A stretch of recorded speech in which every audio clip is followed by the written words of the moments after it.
Teman visio pernah nggak leher terasa nyeri? Pasti pernah ya. Kira-kira apa ya penyebabnya? Apakah karena masalah otot? Atau masalah tulang? Atau masalah saraf? Terus bahaya nggak sih?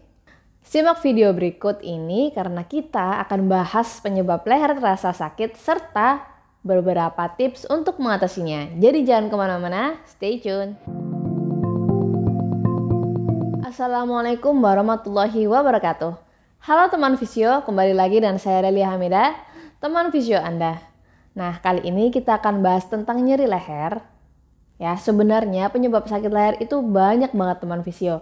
Tapi kali ini kita akan share penyebab yang paling sering menyebabkan sakit di leher. Yang pertama, postur yang jelek. Jadi kebanyakan orang, terutama yang kesehariannya mempunyai kebiasaan menatap layar, bisa layar handphone atau komputer, biasanya mempunyai keluhan leher sakit. Ya enggak? Pasti ya, termasuk saya sebenarnya sih. Nah, coba dicek dulu, kebanyakan dari kita saat ini punya neck neck. Lehernya condong ke depan atau punya forward head posture. Pada postur ini beberapa otot akan mengalami pembendekan. Nih, saya sebutkan beberapa ototnya ya. Ototnya kayak upper trapezius, kemudian ada levator scapula, kemudian ada rhomboid, kemudian ada serratus anterior ya.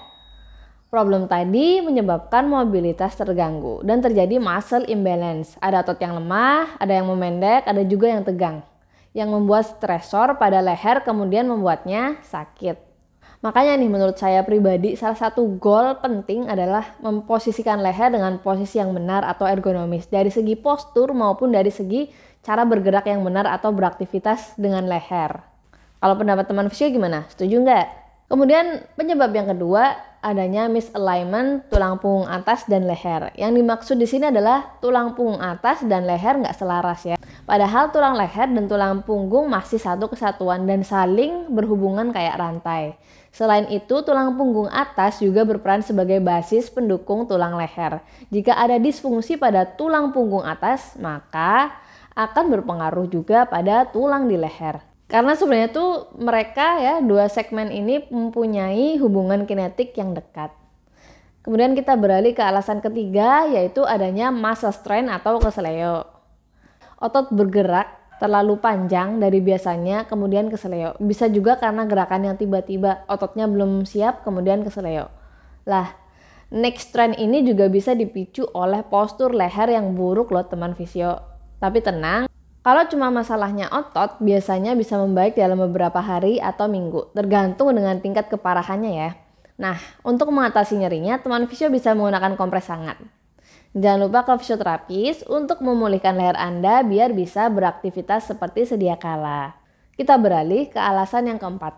Untuk nyeri yang nggak hilang-hilang dalam waktu yang lama biasanya disebabkan karena adanya masalah di struktur tulang belakang Anda. Dan biasanya ini dipengaruhi oleh faktor U, yaitu usia. Yang mana sendi dipakai terus, tapi kapasitas tubuh kita juga menurun. Jadilah beberapa masalah di leher. Dan beberapa sakit leher ada yang efek ke kepala, ke bahu, bahkan ada juga yang berefek ke lengan. Contohnya seperti osteoartritis pada servikal atau leher, kemudian ada HNP servikal atau leher, juga bisa karena cervical stenosis ya.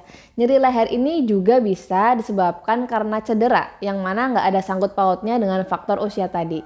Semua usia bisa mengalaminya seperti misalnya kecelakaan, cedera olahraga, whiplash dan lain-lain. Terus gimana ya kita bisa tahu penyebabnya?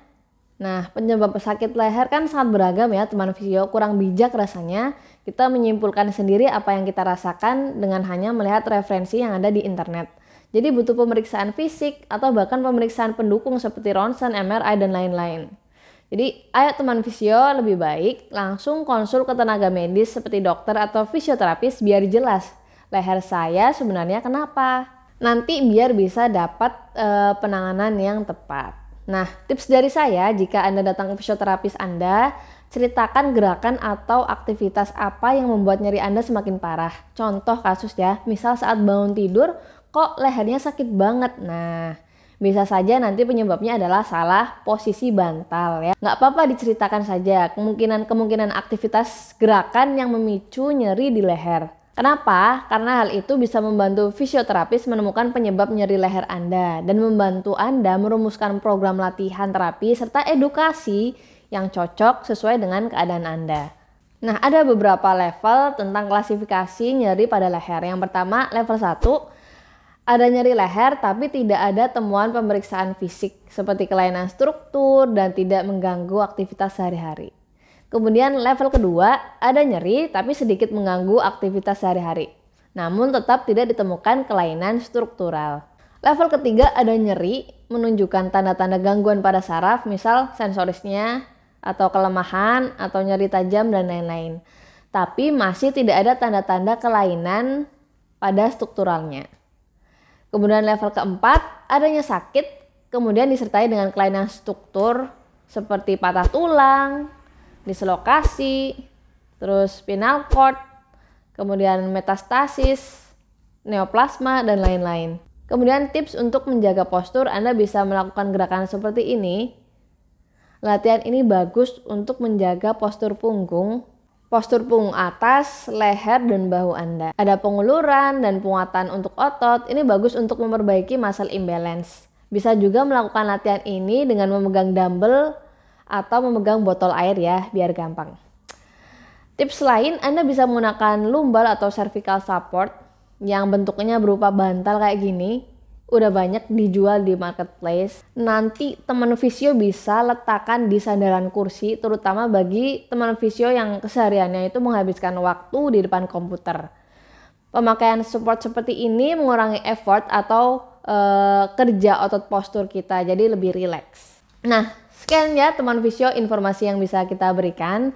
Semoga bermanfaat. Terima kasih telah bergerak bersama kami. Sampai ketemu di kesempatan selanjutnya. Wassalamualaikum warahmatullahi wabarakatuh.